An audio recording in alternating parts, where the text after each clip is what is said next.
Bonjour à toutes, bonjour à tous, bonjour Zavok, bienvenue dans ce nouvel épisode de l'Info Féline.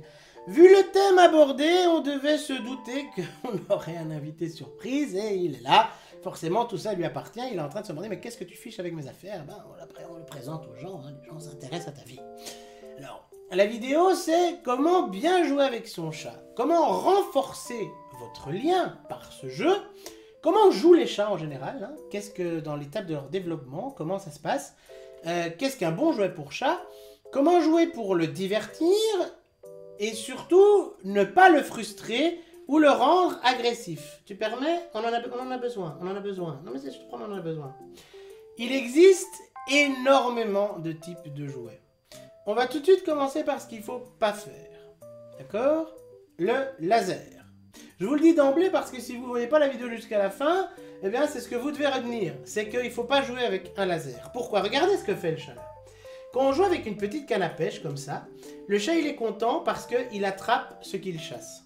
Donc on est en train de jouer et il attrape ce qu'il est en train de chasser.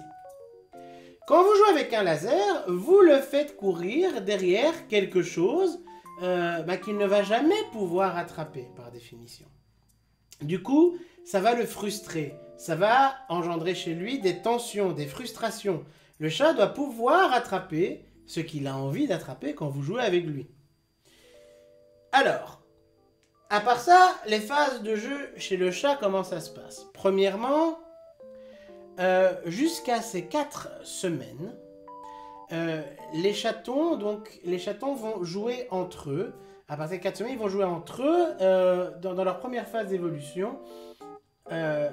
Ils jouent entre eux. Donc, ils vont jouer à se mettre sur le dos, à se bagarrer, etc. pour déjà asseoir une position sociale au sein de la fratrie et autres. Et c'est là que le chat peut garder des traces de ces jeux un petit peu sociaux. C'est genre, il va vous sauter dessus et partir en courant, essayer de vous attraper pour se bagarrouiller avec vous, et des choses comme ça, ou avec un autre chat. C'est les jeux entre chats, ou entre chat et chien, ça existe aussi, ou même avec vous. Hein, par exemple, si votre chat aime bien vous sauter dessus et puis partir très vite, il vous agresse pas, il vous invite à jouer avec lui.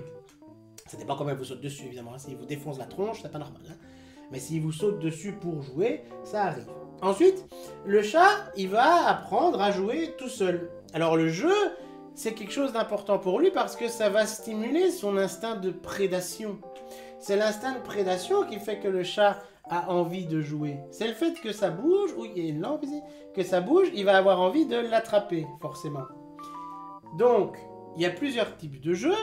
Je vous ai dit, le laser, ce n'est pas intéressant. Il y a des jeux un peu plus technologiques, on va voir ça avec ici le poisson. En stimulant l'instinct de chasse de votre chat, c'est important d'avoir au moins 20 minutes de jeu par jour avec lui. Hein. Il n'a pas toujours envie de jouer tout seul ou autre, même s'il sort, même s'il a accès à des stimuli extérieurs. C'est important de jouer vous avec votre chat aussi pour consolider votre relation, hein, parce que pour qu'il voit que c'est la famille. Et c'est important. Essayez d'avoir un petit peu de tout. Il y a des chats qui préfèrent les plumes. Zavok, il est dingue des plumes. Il n'aime pas les clochettes. D'ailleurs, les clochettes, les chats, c'est pas toujours trop leur truc. On verra dans une vidéo si c'est bon ou pas, finalement, la clochette au bout du collier du chat. Et essayez de varier les textures. Il faut qu'on ait de plus ou moins toutes les textures. Je vais faire une vidéo ASMR, si je m'approche du micro.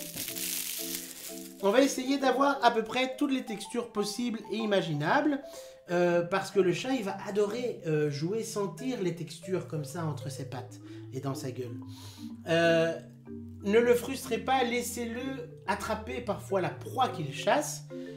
Et normalement, il va pouvoir se divertir tout seul très bien. Alors, il y a des petits jouets fourrés à l'herbe à chat.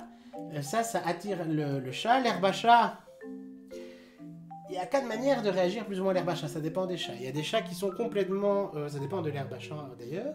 Il y a des chats qui sont complètement stonés, il y a des chats qui sont surexcités, en général les mâles non castrés, parce que certaines herbes à chat reproduisent en eux le même effet chimique que les chaleurs, donc ils sont un peu tendax comme ça.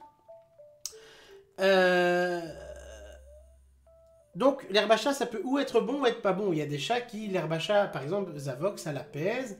il est vraiment stone, on dirait qu'il a fumé un pétard, il est ouais, trop bien papa et tout, il se roule dans son truc, etc.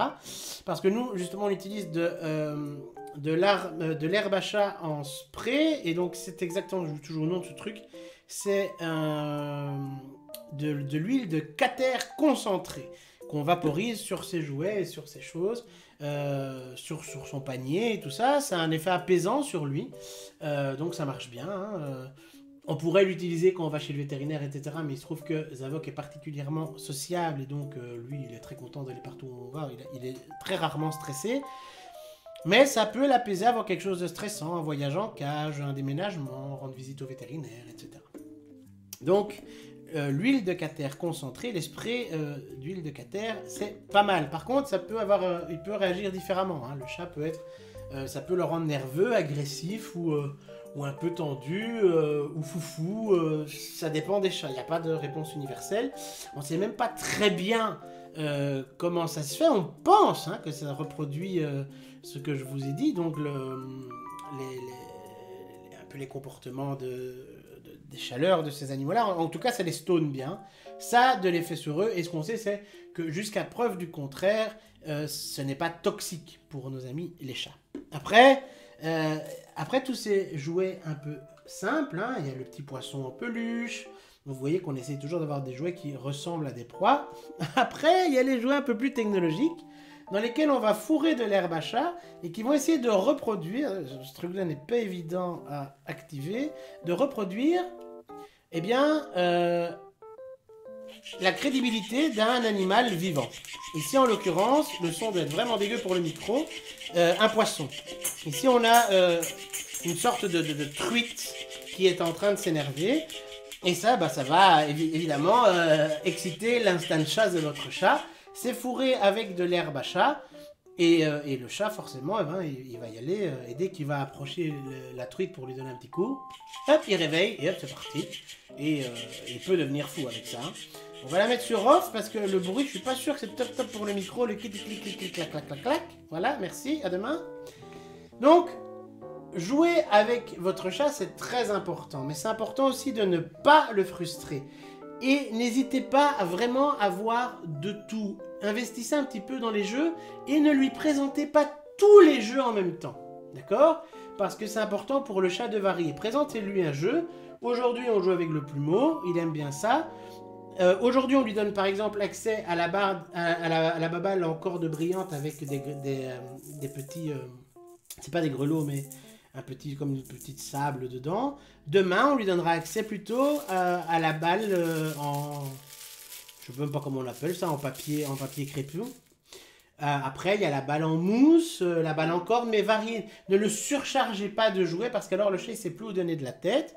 Et donc, si vous voulez l'exciter un petit peu, c'est-à-dire lui donner un peu plus envie de s'intéresser à un jouet, vous prenez le jouet et vous l'aspergez de huile de cater. Et le chat va adorer ça. En tout cas, il aura une réaction, c'est pas laquelle. Zavok, lui, il aime bien ça. Donc voilà, à retenir, c'est important de jouer avec votre chat. Donc ça, ce sont des jeux qui le divertissent tout seul, d'accord? Même si ce genre de jeu-là est livré avec une canne à pêche pour vous aussi jouer avec eux. Mais il faut qu'il puisse se divertir seul aussi. En fait, c'est attiser ses sens, sa curiosité, le toucher, il va voir ça, il va se dire tiens, qu'est-ce que c'est? C'est intéressant. Les chats sont très intelligents, ils vont s'intéresser très fort aux textures de tout ce qui les entoure. Des choses peuvent lui faire peur, comme je vous ai dit. À la base, sur ce jouet, il n'y avait pas la souris, on a rajouté la souris parce que Zavok est dingue des plumes, donc ça c'est chacun son chat. Et ici, il y avait une clochette qu'on a défoncée parce que la clochette, Zavok n'aime pas du tout les clochettes. Du coup, ici, les jouets ici, il joue quasiment jamais avec parce qu'il n'aime pas ça. Donc, c'est un peu à vous de connaître votre chat, ce qu'il aime. Donc, 2 règles. Jouez avec lui quotidiennement. Jouez avec lui. Ne le laissez pas juste pourri gâter de jouets parce que ça ne fonctionnera pas. Faites en sorte qu'il ait un environnement stimulant, avec, on a déjà vu, les arbres à chat, etc. Mais je trouvais intéressant de voir ensemble les jouets, des jouets qui recréent des proies, comme une petite souris, parce que l'instinct de jeu du chat, c'est pour combler son instinct de chasse. d'accord? C'est ça qui est le moteur hein, de cet instinct de jeu. Éduquez-le bien. Ne jouez pas avec lui de manière agressive, ne le rendez pas agressif. Autre chose aussi. Vos mains, c'est pas des jouets. Les jeux mignons de faire et que le chat vous attrape la main et tout ça, c'est pas mignon parce que le chat il doit savoir que vos mains c'est fait pour les caresses et pas pour autre chose d'ailleurs, on frappe pas un animal. Et que c'est pas un jeu, qu'on griffe pas ou qu'on ne mord pas la main.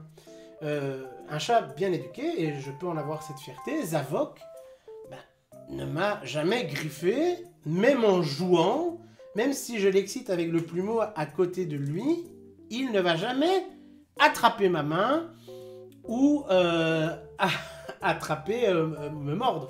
Pourquoi? Parce qu'un chat est intelligent. Moi, quand je fais ça, à un moment donné, Zavok, il comprend tout à fait que ce qui fait bouger toute l'histoire, c'est ma main. Si votre chat, dans son esprit, il peut tout autant s'attaquer au jouet qu'à la main, vous avez des chances qu'il attrape votre main pour faire arrêter ça. Voilà, j'espère que cette vidéo vous aura plu et qu'elle vous aura fait découvrir quelques jouets intéressants. Faites attention quand même à la qualité des jouets. Essayez que ce soit quand même des produits plutôt... pas bio spécialement, mais testés. Hein, n'achetez pas ça sur des sites en ligne chinois où il n'y a pas vraiment de normes de sécurité. Tout simplement parce qu'ils mettent ça en gueule, etc. Et que si la matière, si c'est peint avec de la peinture au plomb ou des choses comme ça, essayez quand même d'avoir des jouets de qualité. C'est important pour le chat et sa santé. N'allez pas empoisonner votre chat en voulant le faire jouer. Mais vous voyez qu'il y a tout. Il y a du technologique, il y a du à l'ancienne, il y a du chimique, il y a du naturel, entre guillemets. Il y a de la baballe, enfin les chats aiment de tout. J'espère que cette vidéo vous aura plu, que ça va vous ouvrir de belles perspectives de jeu avec votre chat. Et laissez un pouce bleu si ça vous a plu. Retrouvez-nous sur www.atskak.com pour d'autres vidéos et articles. N'hésitez pas à vous abonner si ce n'est pas encore fait, et même plus à activer la clochette pour être tenu au courant de toutes nos prochaines sorties. Quant à moi, je vous dis à la semaine prochaine, et surtout, prenez bien soin de vos poils.